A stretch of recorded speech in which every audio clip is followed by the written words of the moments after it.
কিভাবে পাটের ব্যাগ উৎপাদন করা হয়।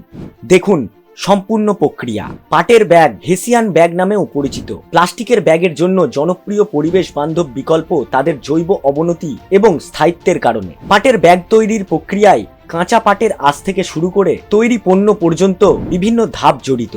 কাঁচা পাটের তন্তু সংগ্রহের মাধ্যমে উৎপাদন প্রক্রিয়া শুরু হয়। পাট প্রধানত ভারত ও বাংলাদেশের মতো অঞ্চলে জন্মায়। কাটা পাটের তন্তুগুলিকে রেটিং নামে একটি প্রক্রিয়ার মাধ্যমে অমেধ্য যেমন ছাল এবং অন্যান্য বিদেশি পদার্থ অপসারণের জন্য প্রক্রিয়া করা হয়। রেটিং করার পর পাটের আঁশ শুকিয়ে গুণমানের ভিত্তিতে গ্রেড করা হয়। একবার গ্রেড করা হলে পাটের আঁশগুলি থেকে সুতা তৈরি করা হয়। এই প্রক্রিয়ার মধ্যে স্পিনিং মেশিনের মাধ্যমে পাটের আঁশগুলিকে ছাড়ানো হয়, যা তাদের শক্ত এবং টেকসই সুতোতে পেঁচিয়ে লম্বা করে। সুতার গুণমান অত্যন্ত গুরুত্বপূর্ণ, কারণ এটি চূড়ান্ত পাটের ব্যাগের শক্তি এবং স্থায়িত্বকে সরাসরি প্রভাবিত করে।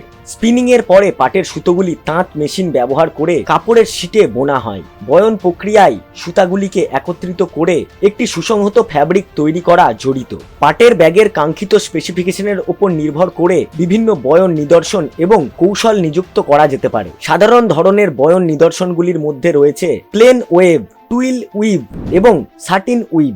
একবার পাটের কাপড় বোনা হয়ে গেলে গ্রাহকদের পছন্দ অনুযায়ী রং যোগ করার জন্য বা ডিজাইন, লোগো বা প্যাটার্ন দিয়ে মুদ্রিত করা যেতে পারে।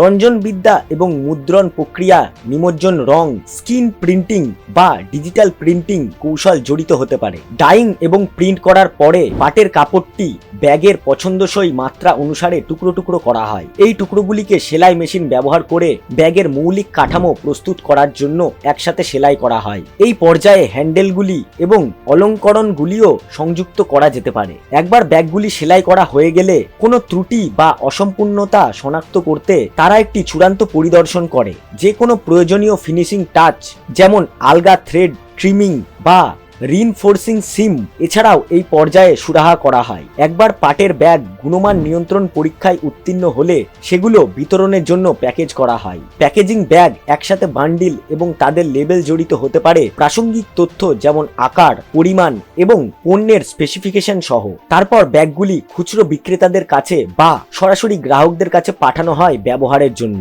পাটের ব্যাগ তৈরির প্রক্রিয়ায় কাঁচা মাল তৈরি থেকে শুরু করে প্যাকেজিং এবং বিতরণ পর্যন্ত বেশ কিছু জটিল ধাপ জড়িত। এই প্রক্রিয়াগুলি অনুসরণ করে বিশদ এবং মান নিয়ন্ত্রণের দিকে মনোযোগ দিয়ে নির্মাতারা উচ্চমানের পাটের ব্যাগ তৈরি করতে পারে, যা প্রচলিত প্লাস্টিকের ব্যাগের পরিবেশ বান্ধব বিকল্প হিসেবে ব্যবহার করা হয়।